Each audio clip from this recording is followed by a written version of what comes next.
Hello, chess fans. My number 2 best chess game of the 2000s features two of my absolute favorite players of all time, Alexander Morozevich versus Maxime Vachier-Lagrave. This game was played in Biel in 2009. A lot of times when you see these brilliant games, you see one great player steamroll another player. In this game, it is absolutely a two-player affair as both players played brilliant moves throughout the game and either player could have won at critical moments. Moritsevich opened up this game with pawn to e4, and Vachier-Lagrave did respond with his Sicilian defense, an opening he is famous for now. However, on move 6 in the Sicilian defense, he does not play his trusty e5 and his Najdorf. Instead, he plays pawn to e6, achieving a Scheveningen structure. Now, the Scheveningen is a very famous opening. It's been played by many great players, including Garry Kasparov. But these days, it's considered maybe not as sturdy as some other Sicilian lines. Black does have to hang back a little bit and absorb quite a lot of sharp tries from white. There are many, many dangerous lines, and as a result, I think that these days the Scheveningen is not considered something that grandmasters really want to try to defend, possibly because of the kind of games that you're going to see right here. Now, after pawn to e6, we see Morozevich going for an English attack setup. The English attack is when you set up the bishop on e3, the queen on d2. You're going to castle queenside in a moment, and you send your g-pawn up the board. It's a bit of a caveman style of play, but it's very strong. One point of advancing the g-pawn is you make it a bit hard for black to achieve the freeing advance pawn d5, which would usually equalize the game. If you strike out with d5, you have to be ready for pawn up to g5, destabilizing that supportive knight on f6. So that can be hard to meet. That's a big part of the attacking ideas and ideas for controlling the center that white has here. Now, in the game, we get pawn to h6 here, stopping g5. Castles queenside, pawn to b4, kicking the knight falls back. Queen c7, pawn to h4. Now we strike out with pawn d5 because g5 is not effective here, because when you capture, we've got a hanging rook here on h1, so we can't capture back with the h-pawn. So we have timed d5 as well as we could. Now, at this point in the game, well, I should mention that there are great notes from Vachier-Lagrave that are in the description here to this video, and you should go read those notes. I only found them partway through preparing for this video, and it was really wonderful to see Maxime's own thoughts on this game. One thing he says in his notes is that at this point, Morozevich sank into thought, and he was really surprised by that because he was like, this is such a sharp line. How could you possibly be playing this line against me and be trying to innovate at the board? It's hard to know what Morozevich had and hadn't prepared, but at this point, he does play an innovation. Now, the sharp line that does draw the eye here and has been played before, or some of it has been played before, is bishop to f4, striking out with the bishop here, tickling the queen, but this walks into e5. Now, the bishop can fall back to h2, a key square, and you can't capture here because of the pin.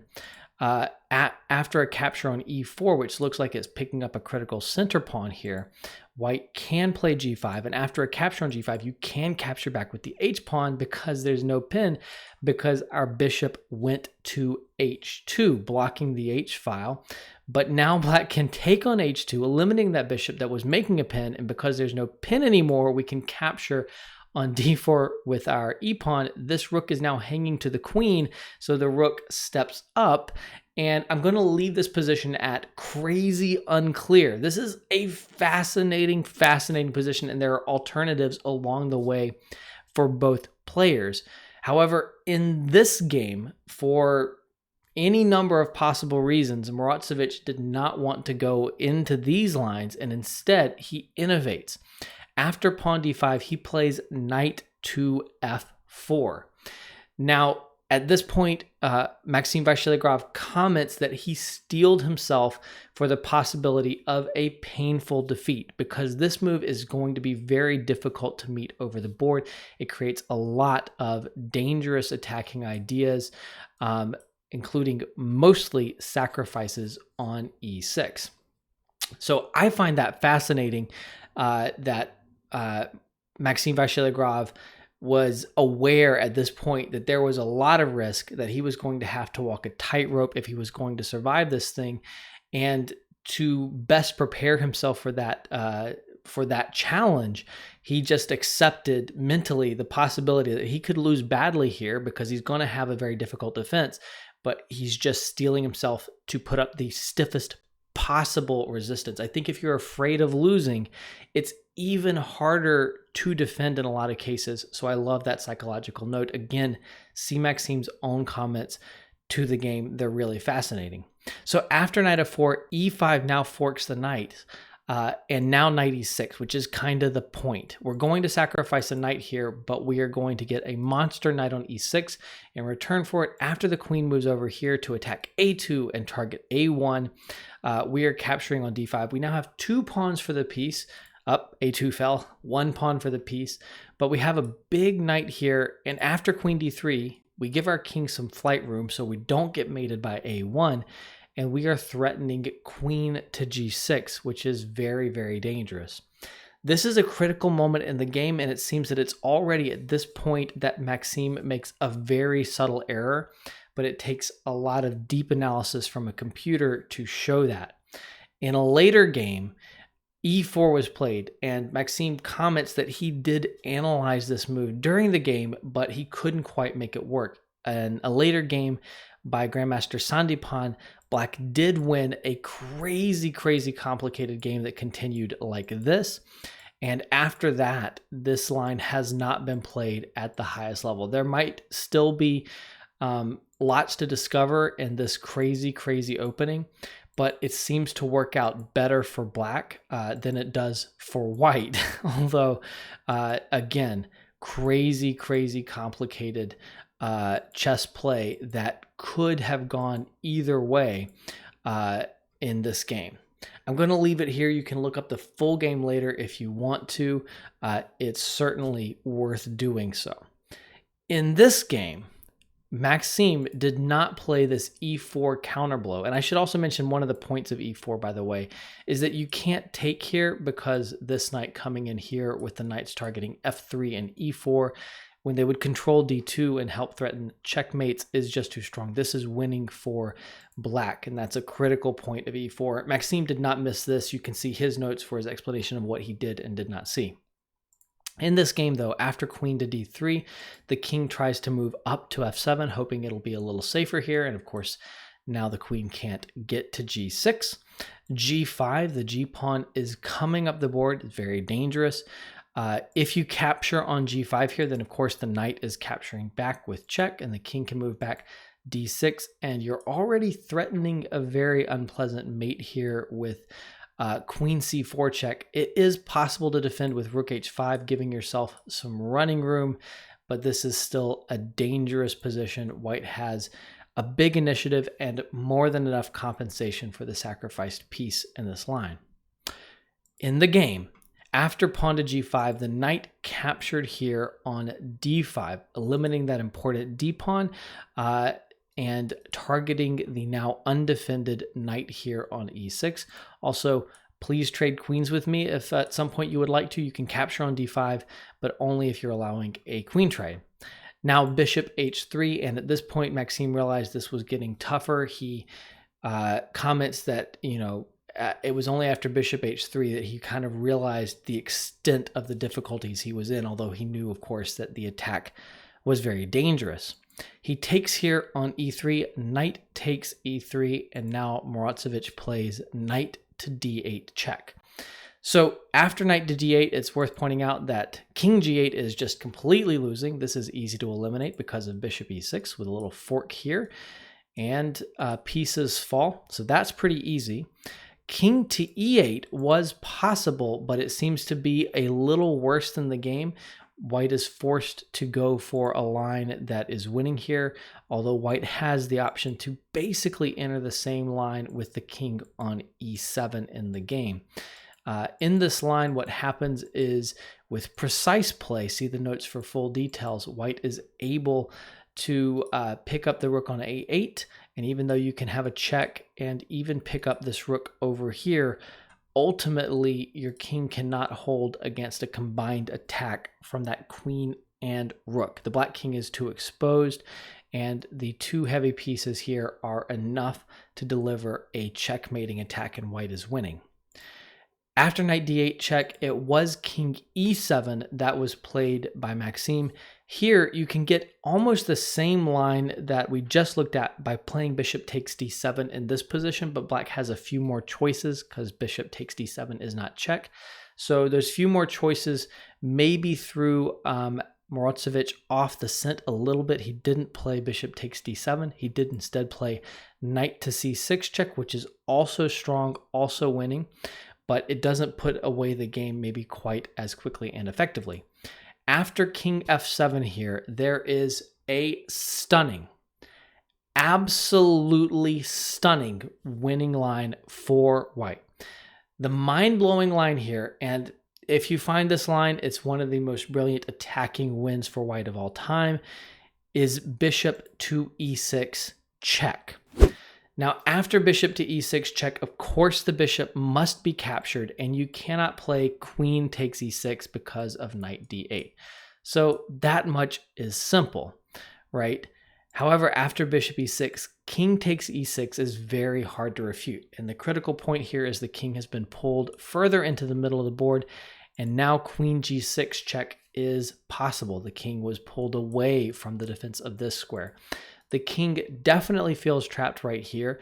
It's only possible in this position to play knight to f6. Now, a nice little finesse here is to use a knight d8 check to push the king back, and then to capture on f6 with check. You could capture on f6 right away. It's also strong, but it's more easy to calculate capturing when you're able to force it with check. The knight now falls back again, and the king moves down to e6. At this point, queen to e8 check pushes the king to f5, and here it's hard to figure out how to finish off the king. White's attack looks amazing, but he is down two pieces. He's also hit down here. There's counterplay available to Vachier-Lagrave. How do you actually checkmate the king on f5? The key here is the very beautiful knight to d4 check. This move's not actually that hard to see. If pawn takes queen e4 is a nice, but again, not too difficult checkmate for amazing players like this. However, if the king keeps moving after knight d4 check, if the king steps up to f4, we have to use a very cool maneuver here, checking from e2. Anytime you take on f3, queen c6 is a mating attack. For example, king takes f3, queen c6 check, and king takes rook d2. Very, very cool checkmate. I like that one a lot. I hope you do as well.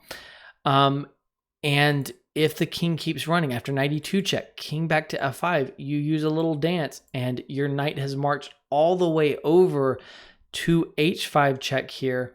And if the king captures on f3, again, queen c6 is mate. And if the king goes to f5, the knight being on h5 is a much improved post for the knight. The knight went to d4, to e2, to g3, over to h5. Very cool, all forcing.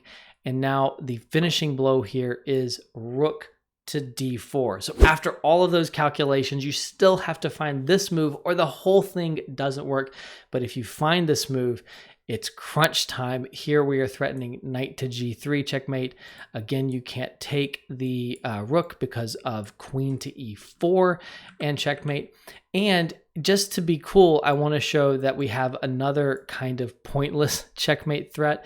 I guess this would work if g3 was covered, so we didn't have a knight check. We would be able to force checkmate with rook to f4 and then pawn takes and queen to e4. So maybe if you tried like rook g8, this would be the way to force checkmate if g3 was unavailable to your knight for that checkmate. I love that line again. Bishop to e6 check, forcing a stunning checkmate after the king is forced up here, and we commence an amazing king hunt. It is all very, very forced, and had Morozevich found this line, again, this would be one of the great attacking games in the annals. Instead, though, after king to f7 here, the pawn stepped up to g6, which pushes the king back here into this pocket. Now this rook is totally trapped. This is a huge theme in the game. The rook is out of play, so it doesn't really seem like Morozevich has actually sacrificed material. In fact, Vachier-Lagrave comments that it's an illusion to think that white has sacrificed material. In a lot of ways, it's actually black who's playing down material, trying to hold on with the king and make counterplay against the white king. Now, after the king moves to g8, we get queen takes e3 here. The bishop moves up to c5, attacking the queen in this position. Now, there was another kind of cool finish here. That was bishop to e6 check, pulling the queen away from the square here where it can make the king step up in front of the rook. And after bishop e6 check, if the king moves over, we can play queen takes c5, forcing checkmate because of knight takes, and rook d8 mate. That is our theme. And if the queen captures the bishop on e6, we're still going to play queen takes on c5. You can't take again because we've got a back rank mate idea here, but we also have threats of knight e7 check. And we even have threats of, if you play a move like a5, rook to d6 here, this is crunch. Another very beautiful winning line. In the game, after bishop c5, the queen simply stepped up to e4, which is really strong, of course. The knight falls back to f8. Please, can we trade bishops over here? The rook steps up to d8, making a pin over here, and obviously there's a lot of pressure now against the king on g8. Bishop to b7, defending the rook and pinning this knight right here. And at this point, Morozevich does miss another winning line. This was the line that a lot of analysts said was basically the last very clear opportunity that Morozevich had. A lot of people watching this game with their computers said, you should play rook f8 here. Rook takes f8. This is decisive. This is correct. This is a crushing line, but it's of course not so easy to find this line, and it's very understandable that Morozevich tried something different. After rook takes f8, the point is that black just doesn't have the defenders needed for the critical squares. If the rook captures on f8 here, you can capture on e5. You're threatening bishop e6, or probably queen e6 is really good too. You're also threatening queen takes on c5. That is game over, absolutely crushing. And if rook takes f8, king takes f8 instead, still queen takes e5, again attacking this, threatening bishop e6, all kinds of things. Say you try a move like queen c4, trying to hold this together here. Knight b8 is actually the strongest move here, kind of cool. I like knight b8. Now you're threatening knight d7 check. And you're cutting off this rook from defense, so you even have maybe just ideas of including your own rook. Basically, in summation, if rook captures on f8, it's a winning position for white. I don't think Morozevich misplays it, but he has another idea on hand. What he does is he trades rooks on a8. Rook takes a8, bishop takes a8, and then he plays pawn to h5. Now, I think the point of pawn to h5 is basically to say, hey, I'm up an exchange. This rook doesn't count at all. So I'm up an exchange and I have incredibly strong mating ideas here. I just need to get my queen and bishop together somewhere along this diagonal. As soon as I can support my queen and bishop to get to this diagonal, it's absolutely over. You're either going to lose a ton of material or get checkmated. And all of this is absolutely true. By Maxime's own comments to the game, he said, basically, if I don't do something right now, then I'm just going to get checkmated and I'm actually playing down material. Therefore, Maxime played one of the most spectacular chess moves of all time. He played rook to h7. He simply offers this rook right here because he basically figures it's valueless because it's doing nothing on h8. And now his king has a little bit of room to run. In fact, after this amazing, absolutely brilliant rook h7 move, If you capture the rook here, which seems fantastic, then after the king moves over, white's advantage is not so clear. There's a lot of opportunity for counterplay for black, and you can go capture this pawn and you can bring your knight back, and there's a very legitimate chance of getting back in the game. White's advantage, such as might be there if you analyze it with Stockfish, is very hard to prove in practice after this amazing idea. So Morozevich says, well, you know what? You can give me your rook. I'm not even going to take it, right? Your rook is irrelevant. It's on h7 now. I guess that's better than h8. I guess I'm a little annoyed that your king has one flight square, but you're still down this rook in the corner. I'm basically playing up an exchange. I'm just going to continue and never take your rook. Now, there might have been some good opportunities to take the rook, but it's never clear. The rook goes to e1. We get a trade of pieces on c6, and now bishop d4 with counterplay. White is still doing well, but it is not easy at this point in the game. The rook h7 move has brought black basically back from the dead. In fact, the white king is now on the run because of these dangerous attacking ideas from the bishop and the queen. So Morozevich is trying to bring about a winning position with his king running in the middle of the board, and he has chances to do it, but in time trouble, this is obviously very complicated. In fact, this move right here, queen c8 on move 33, seems to be a significant error. Instead, a better move was pawn to f4, which seems to still be winning after deep and complicated analysis that I'm not even going to get into here. But it's understandable that finding moves like pawn to f4 at this point in the game in time pressure is very difficult. This does open up this rook, though, which seems to be the most critical point. So instead, after pawn to a5, the queen goes to c8. In this position, we now get queen to a3 check, and lots of checks are coming. King up, pawn to b3 here. Notice that this queen is defending this knight here on f8. C takes b3 and pawn to a4. There's a great note from Maxime explaining that by playing pawn to a4, he is tearing away some ability for white to cover the king with rook c4 later on.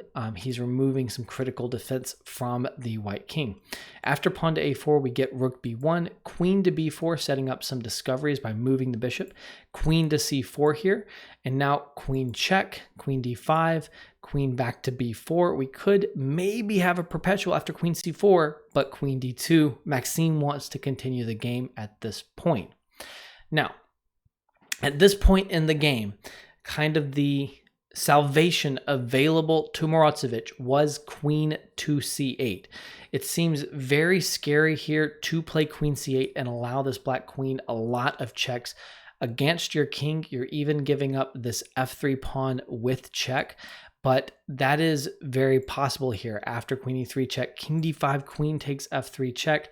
The king can go to c4. You can have this check even over here. You don't mind, because your queen is defended. You're also threatening attacks against this knight on f8. So even though it seems like white is very exposed here, there's no opportunity for black's pieces to really coordinate and make any kind of effective attack against the white king. Everything is covered, and black really needs to settle for a perpetual before things get out of hand. And he has to deal with rook f1 and all the pressure on the knight on f8 and all of that stuff. Instead, though, not playing queen c8, Morozevich played the natural bishop g4, which looks so simple, right? We're defending f3, we're defending h5. Now we can play queen c8, but we don't have to drop this pawn on f3. But after bishop g4, the fatal 40th move in the game, we get pawn to a3, and suddenly this pawn is looking like a runner, right? How are you going to stop a2 and a1 queen? So the queen goes to f7, attacking f8 here. We get queen c2 check, king up to d5, queen c5 check, king back to e4, and pawn to a2. The checks allowed us to defend this knight here on f8. The rook goes to c1, saying, please take me. I would like to get checkmate over here. But of course, it's not going to be so simple. We get a1 equals queen. The rook captures here on c5, and the bishop captures back and defends this knight here on f8. Now, at this point in the game, we should pause to assess this position, right? What is the material count? Well, black is up a knight and a rook for 1 pawn. Black is up a knight and a rook for 1 pawn. But what white can argue here, and what white is arguing, is that actually you can't move this rook at all, and this knight too is totally suppressed. It's never going to be able to move. It's totally dominated on the light squares. So if I just subtract these pieces from the calculation, then we're actually even on material, right? It's just queen and bishop versus queen and a bishop, and we should probably just agree a draw right here. This argument actually has a lot of validity. It is very, very difficult to prove a winning advantage for black despite being up so much material. The extra pieces on f8 and h7 are truly hard to mobilize, though it does seem that ultimately Maxime can narrowly force a win. So queen d5, queen e1 check, king d3. Ultimately, we're getting a queen trade. Queen takes d5 in this position. King takes d5. And Maxime did comment that easier here would have been knight takes g6. This would have saved him a lot of work in winning the game. Knight takes g6 is strong here because after h takes, even though he's hit here and hit here on h7, he can play pawn to h5. And after pawn to h5, white can capture some pieces, but because this pawn is so dangerous, there's not enough time to capture both the rook and the bishop. So black is actually going to be able to win this game here and uncoil with the rook, get the pieces out. So this was the one simple-ish option that Vachier-Lagrave had to win the game. Instead, after king takes d5, we get bishop back to a3, bishop f5, defending this pawn right here to make it harder for the knight to sacrifice like we just saw. King over to g8, king takes pawn on e5, and rook to h8. The rook finally moves. It's been something like 20 moves that the rook has been stuck on h7, and it finally goes back to h8. But there's still the question of how do you get the rook out? Well, after king d5, the solution to getting the rook out is to play knight to h7. Otherwise, if you try and sacrifice the knight with something like knight up to d7 here, then after bishop takes d7, king over, you're trying to get the king out. You can't get the king out. And this is truly a fortress. The extra rook will never be able to get out of the corner. And you can just shuffle this bishop on this diagonal, dead draw. After knight to h7, though, when you capture the knight, which you now need to do, then it is possible for this king to get out. So the king goes up to f7, the bishop goes to g6, king f6, and now this pawn is marching up to f5. Everything's on a light square, and let's pause and take stock one more time. Right now, black is up a rook for 2 pawns, right? And the rook now can easily swing over into the game, right? So this should still be, or should be now, an easy win for black, right? Actually, it's still not so simple at all because you're never going to be able to force the win of any of these pieces over here, right? So that's a really stable formation. And this pawn right here can never be prevented from promoting by the king or the black bishop. So the rook has to defend the promotion of that pawn, which means that the rook is tied to this back rank. Is it possible for white or for black to win while the rook remains entirely on the back rank? Well, the key is that the rook can come off of the back rank and allow this pawn to promote if there's a mating net. And ultimately, that is the key to winning this game. At some point, this rook, after the bishop and the king have made the best of their possible positions, the rook will have to swing out and allow the h-pawn to promote while it forces checkmate in the meantime. So let's see how that works in the game. Bishop d2, king d6. We're just going to see a lot of moves quickly here as the players are trying to find the ideas needed to win the game. Black goes for the b3 pawn. This pawn could never ultimately have been defended, so black does pick that pawn off. And in this position, it's important to ask, where should the white king be to best try to make a fortress? Should the king maintain its position kind of in the center of the board, or should it try to hide on the king side using the pawns over here as some kind of shelter that makes it harder for this rook to come over and create that mating net? Ultimately, it seems not to matter, as in black is able to win in both cases, but the mating nets are a little bit different. In the two lines, if king e4 and you try to hide behind your own pawns, a line given by Vachier-Lagrave here is to approach with the king, and ultimately, in a critical moment, you'll swing the rook over to d8, and then the rook will come down, making those mating nets. If the king goes back to e1, then the bishop comes to c3 here. If you promote, then we have discoveries, and otherwise we're getting the king in here, and there's no way to prevent the checkmating net that black has in this position.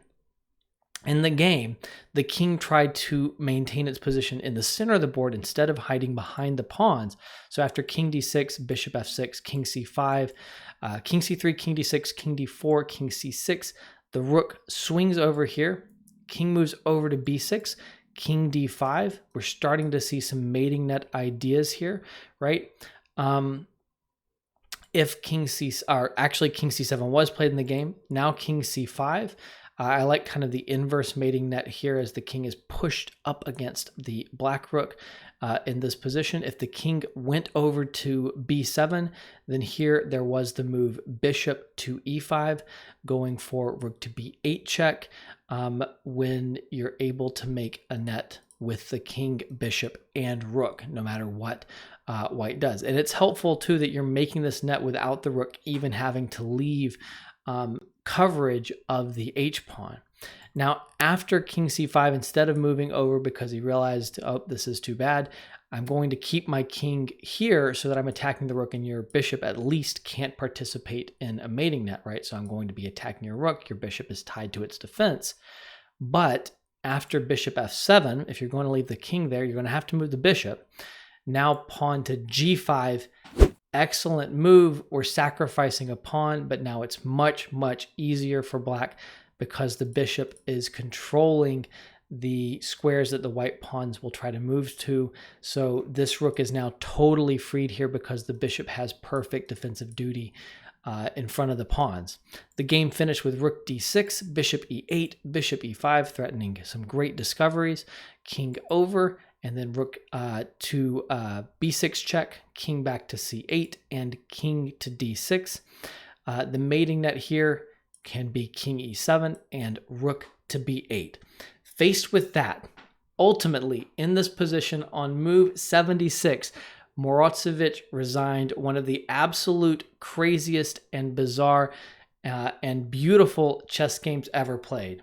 That's my #2 best chess game of the 2000s. If you want to see more amazing chess games from the decade, then click on the playlist on top of the board, and also check out the playlist for my top 10 chess games of the 2010s.